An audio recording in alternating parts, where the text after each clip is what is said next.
قل هذه سبيلي أدعو إلى الله على بصيرة أنا ومن اتبعني وسبحان الله وما أنا من المشركين. اعوذ باللہ من الشیطان الرجیم. بسم اللہ الرحمن الرحیم. وآتوا النساء صدقاتہن نحلا، اور تم عورتوں کو ان کے مہر خوش دلی کے ساتھ دے دیا کرو.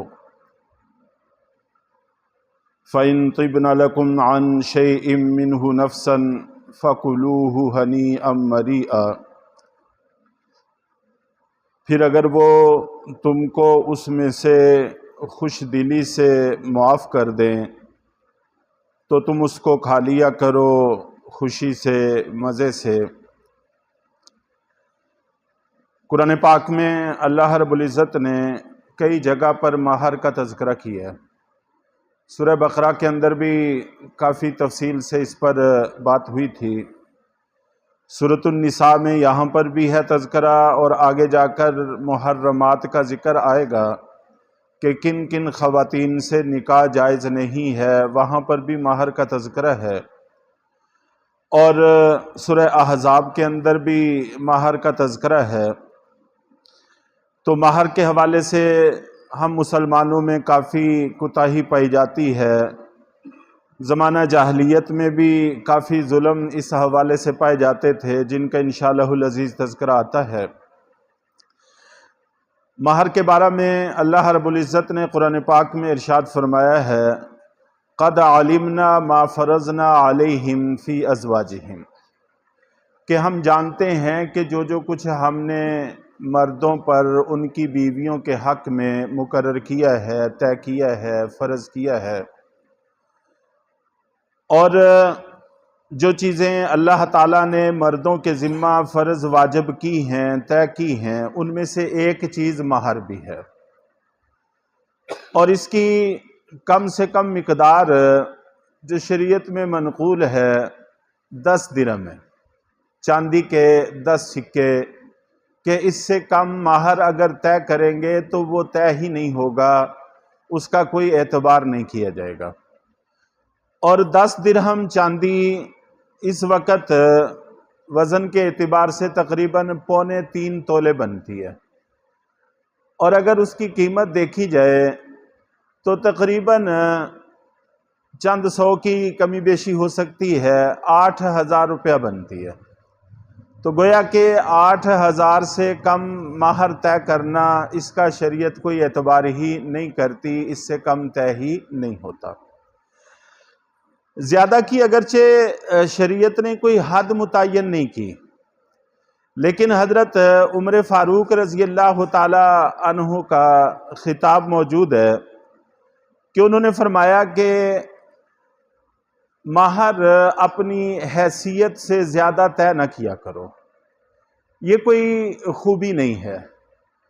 اگر یہ کوئی خوبی ہوتی تو اللہ کے نبی صلی اللہ علیہ وسلم کی ازواج مطہرات اور آپ کی بیٹیوں کے مہر زیادہ ہوتے، جبکہ تقریباً 400 سے 500 درہم تک ان کے مہر ہیں، سوائے حضرت ام حبیبہ رضی اللہ تعالی عنہا کے کہ ان کا نکاح نجاشی بادشاہ نے نبی پاک صلی اللہ علیہ وسلم سے کیا تھا، اور اپنے پاس سے حق مہر بھی ادا کیا تھا، تو وہ مقدار کافی زیادہ ہے. تو ان کے علاوہ باقی تقریباً 400 سے لے کر 500 درہم تک حق مہر رہا ہے. تو اس حوالے سے 2 چیزیں ہمیں ملحوظ خاطر رکھنی چاہیے. ہم یا تو ادھر پٹری سے اتر جاتے ہیں یا دوسری طرف پٹری سے اتر جاتے ہیں. شریعت کی زبان میں اس کو افراط و تفریط کہتے ہیں. تو چاہے ادھر بندہ سیدھے راستے سے اتر جائے، ظاہر ہے کہ وہ بھی غلطی ہے، اور اگر دوسری طرف راستے سے اتر جائے تو وہ بھی غلطی ہے. تو یا تو ہم اپنی حیثیت سے بھی زیادہ طے کر لیتے ہیں یا بچی والے لکھوا لیتے ہیں، یہ بھی ٹھیک نہیں ہے. شریعت اس کو پسندیدگی کی نظر سے نہیں دیکھتی جس کو ادا نہ کر سکے. اس میں بچی والوں کو بھی پتا ہوتا ہے کہ یہ ادا تو کرنے کوئی نہیں، اور بچے کو بھی پتا ہوتا ہے کہ یہ کون سا ادا کرنے ہیں، چنانچہ لکھ لیے جاتے ہیں۔ یہ ٹھیک ہے نہیں ہے، یہ ذمہ میں قرض باقی رہ جاتا ہے۔ اگر دنیا میں ادا نہ کر سکا، بعد میں ترکے سے جیسے عام قرض ادا کیے جاتے ہیں یہ ادا کیا جائے گا، اور اگر اس سے بھی نہ ادا کیا جا سکا جیسا کہ آج کل ہمارے ہاں ہو رہا ہے، تو پھر قیامت والے دن بھگتنا پڑے گا، اور عام قرض کی طرح ہی بھگتنا پڑے گا۔ اس میں کسی طرح کی کوئی گنجائش موجود نہیں ہے۔ اور یا پھر دوسری غلطی کرتے ہیں کہ اپنی حیثیت سے بھی بہت کم طے کر دیتے ہیں۔ ہم لوگ شادیوں میں کس قدر خرچ کرتے ہیں یہ ہمارے سامنے ہے، بلکہ ڈولڈ مکے اور اس طرح کی فحاشی، گناہ کبیرہ اور سری برائی کے اندر بھی ہم اتنا خرچ کر دیتے ہیں کہ جس کی ہمارے سامنے کوئی حد بھی نہیں ہوتی۔ تو ایسے ماحول میں جس وقت نکاح کا موقع آتا ہے تو پھر بڑی پریشانی لاحق ہوتی ہے۔ قرآن پاک کی اس آیت میں بڑی سخت مذمت ہے، یہ ٹھیک نہیں ہے، جس کا انشاءاللہ العزیز تذکرہ آئے گا۔ تو اپنی حیثیت کو ملحوظ خاطر رکھنا چاہیے۔ شریعت نے ہم سے جو تقاضا کیا ہے وہ صرف حق مہر کا کیا ہے نکاح کے معاملے میں، کہ یہ خرچ تمہارے ذمہ ہے۔ باقی جتنے خرچ کرتے ہیں ہم کھل کھلا کے کرتے ہیں اور بے تحاشا کرتے ہیں، اس سے شریعت ہمیں منع کرتی ہے، اس میں ہمیں اس کا حکم نہیں دیتی۔ خود بارات لے کے جانے پر جس کی شریعت میں کوئی حیثیت نہیں ہے اتنا خرچ کر لیتے ہیں ہم۔ تو ایسے ماحول میں جب حق مہر کی بات آتی ہے تو پھر بالکل گر جاتے ہیں، یہ درست اور ٹھیک نہیں ہے۔ تو بہرحال زیادہ کی اگرچہ شریعت نے حد طے نہیں کی، لیکن اس میں اپنی حیثیت کو ملحوظ خاطر رکھنا اور بیوی کی حیثیت کو ملحوظ خاطر رکھنا یہ بے حد ضروری ہے۔ چنانچہ نبی پاک صلی اللہ علیہ وسلم کی ازواج مطہرات اور بیٹیوں کے جو مہر تھے وہ 400 سے 500 درہم تک تھے۔ ان کی مالیت بھی اس وقت 2.5-3 لاکھ سے کم نہیں ہے۔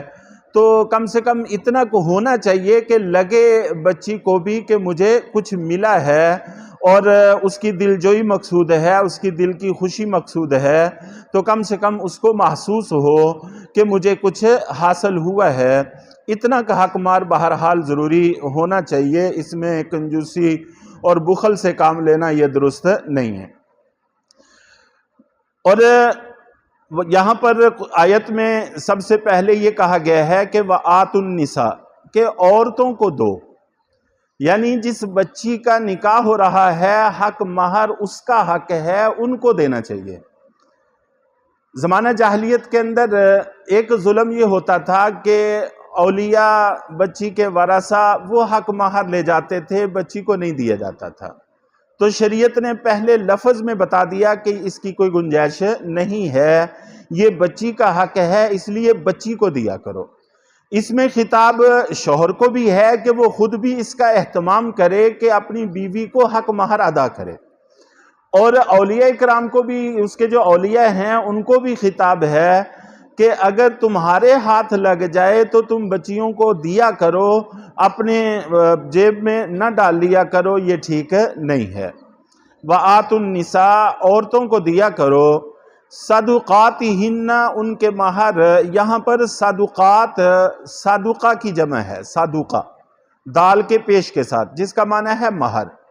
ایک لفظ ہمارے ہاں استعمال ہوتا ہے صدقہ، تو وہ جو ہم ثواب کی نیت سے کسی غریب پر، کسی ضرورت مند پر خرچ کرتے ہیں، جس کے بہت زیادہ فوائد ہیں، اچھی موت اس سے حاصل ہوتی ہے، بلائیں ٹلتی ہیں، مصیبتیں ٹلتی ہیں، جہنم کی آگ ٹھنڈی ہوتی ہے، بہت سارے اس کے فوائد ہیں، وہ صدقہ علیحدہ چیز ہے، اور یہ صدقہ حق مہر کو کہتے ہیں، یہ علیحدہ چیز ہے۔ اور ایک جیسے ہم اپنی زبان میں اکثر بول دیتے ہیں صدقہ دال کی جزم کے ساتھ، سکون کے ساتھ، اس کا معنی ہوتا ہے شدت، سختی، تو یہ لفظ استعمال نہیں کرنا چاہیے۔ یا صدقہ ہوتا ہے جو ہم خیرات کرتے ہیں، یا صدقہ جو مہر کے لیے استعمال ہوتا ہے، کہ عورتوں کو ان کے مہر دیا کرو نحلہ، دل کی خوشی سے، اس کو بوجھ سمجھ کر نہ دیا کرو۔ چنانچہ یہ بھی ستم ہوتا تھا کہ اگر اول تو دیتے نہیں تھے، اگر دینا پڑتا تو بڑا بوجھ سمجھ کر، تاوان سمجھ کر، ناگواری کے ساتھ، تو اس سے بھی منع کیا گیا ہے۔ چنانچہ حق مہر کھلے دل سے اپنی حیثیت کو ملحوظ خاطر رکھ کے طے کرنا چاہیے اور بڑی ہی خوش دلی کے ساتھ ادا کرنا چاہیے۔ یہ شریعت کا حکم ہے جس کو ذہن میں رکھنا چاہیے۔